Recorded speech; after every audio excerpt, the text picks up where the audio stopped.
Good morning and welcome to Church at Home with Rachael for Thursday, the 24th of June. It is a beautiful day and I am feeling a bit better.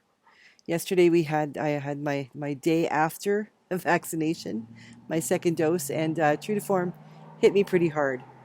So I was out for the count yesterday and not completely 100% today, but doing a bit better than I was.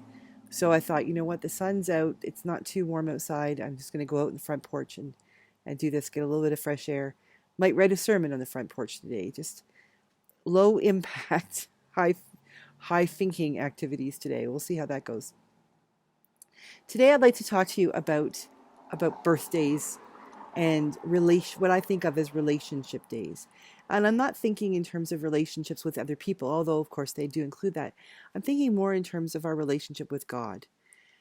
Our birthday is, of course, a day of incredible impact and import with our relationship with God, because it's the day that we take our first breath. It's the day that we are born into God's creation, and the fullness of who we are to become begins, obviously.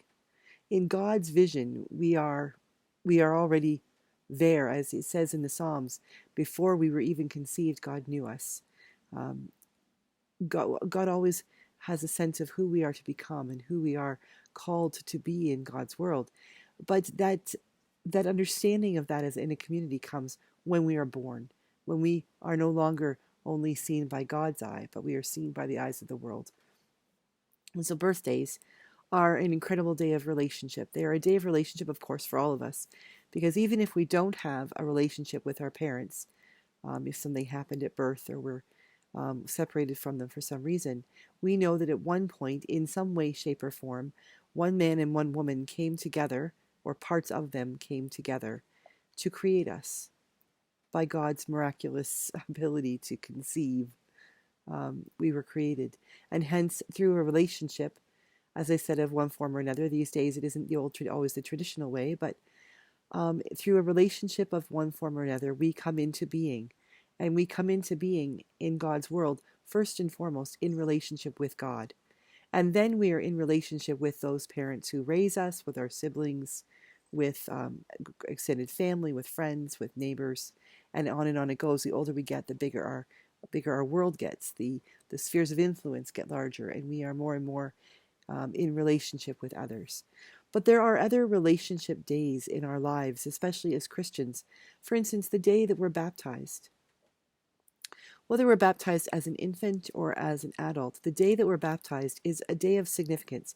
If we're baptized as infants, that is a day that our parents, our godparents, or someone speaks on our behalf to say that we want this child to be in an honest and full life experiential relationship with God, with Jesus Christ, with the Holy Spirit, and by extension with other members of the congregation, the church, the community, the Christian world.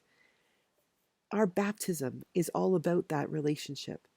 Of course, primarily is all about our relationship with God through Jesus Christ, that we have been given this opportunity to have a friend, a confidant, a mentor, sometimes a disciplinarian, one who will wipe away our tears, one who sometimes will cause us to cry, but never because of malintent, but because we need tears. We need those testing times to help us to grow and to become the people we are called to become.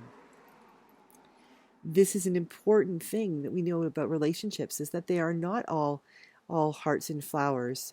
I was talking to someone, can't remember who, the other day about young love, and encouraging them to watch for young love, but also then to be supportive when young love goes the way young love often goes.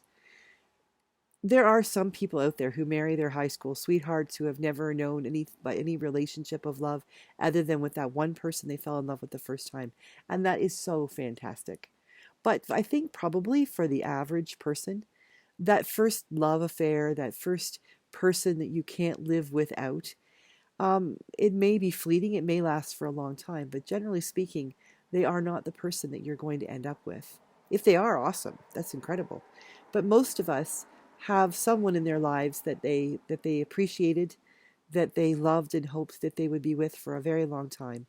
And then life happens. You grow, you mature, life experiences happen. Maybe you go off to school, decisions are made, and things change.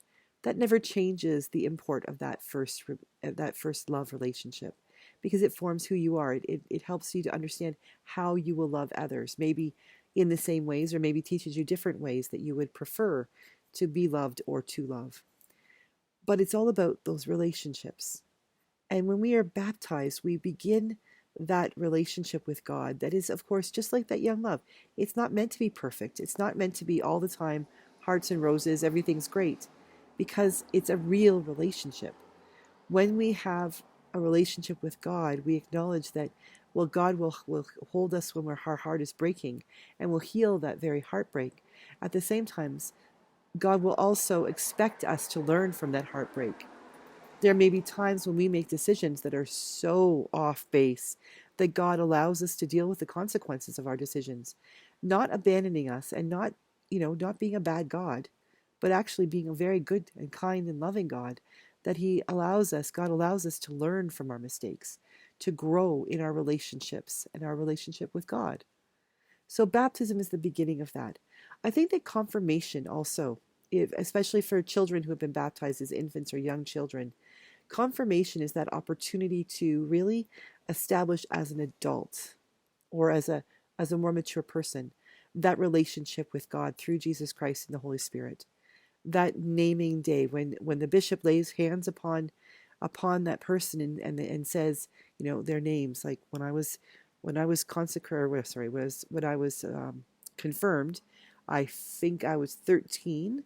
I was at St. Martin's in the Fields in Niagara Falls, and two classmates of mine, Karen Cool and Wayne Bolton, as well as Mark Sims and two other young ladies. Forgive me, I can't remember their names. We were all confirmed on a Sunday afternoon in late May, I believe it was, early June, in 1984. And the bishop, I was very tall. I was the tallest one of our group. And when I knelt before the bishop, he placed his hands on my head, and he said my name, Rachel Louise, and then he said all the words that the bishop says in confirmation. And I remember it being so powerful to hear him say my name, because I didn't know him. Like, I mean, he's my bishop. I'd seen him around, but bishops come to parishes once every 2 or 3 years, and you certainly, as a young kid, don't get to hang out at the table with the bishop, which is a shame. I think that should happen. But here he was, this man who I knew to be a powerful preacher, to be my own priest boss, someone that we prayed for every week. And I knelt before him, and he said my name as he placed his hands on my head, and he invited the Holy Spirit to fill me up. And I'm going to start to cry here. He invited the Holy Spirit to fill me up, and I felt an incredible sense of, wow, this is big. I was 13. Not really theologically astute at the time, but I really had a sense that this is the beginning of something powerful. This is the beginning of something brand new and life-changing and forever for me. I had no idea that it would lead me to being ordained a deacon and then a priest in the church. At that time, I really didn't know what God was calling me to, but in that moment, I definitely felt God calling me to be in an adult relationship with God. And that was really powerful, that sense of, I've made a decision that is inviting me into a relationship that I can't have by myself. That's the definition of relationships. I realize that. But this is a sense that this is something bigger than me, and something that will be with me for the rest of my life. I think that birthdays, baptisms, confirmations, ordinations, weddings, at which marriages where names are given. I, Rachel, take you, Robert, and even names are changed. Those days, those moments when our names are said, when we are named at birth, when we are named at baptism, we are named at confirmation, we share each other's names at weddings. Our names are spoken at funerals, at our funeral. Those are all times, those naming times are all times of great transition in relationship with God, and indeed with others. And so I think that today, in particular being my own birthday, and also the feast of Saint Jean de Baptiste, a big feast day in Quebec. Um, I think that I think it's important to remember that on these naming days, it's not just about being born. It's not just about us. It's about very much about the relationship that we develop because we are now named by God, named before God, naming each other and giving each other the opportunity to come closer into relationship with God and with each other, and recognizing the power that has in our lives. And so today, I celebrate naming, I celebrate relationships, and I celebrate all of you who are thinking about your own growing up years, your own baptisms, confirmations, weddings, funerals of those whom you have loved, and think about all of those people that you can name, because simply by naming them, you can offer a prayer.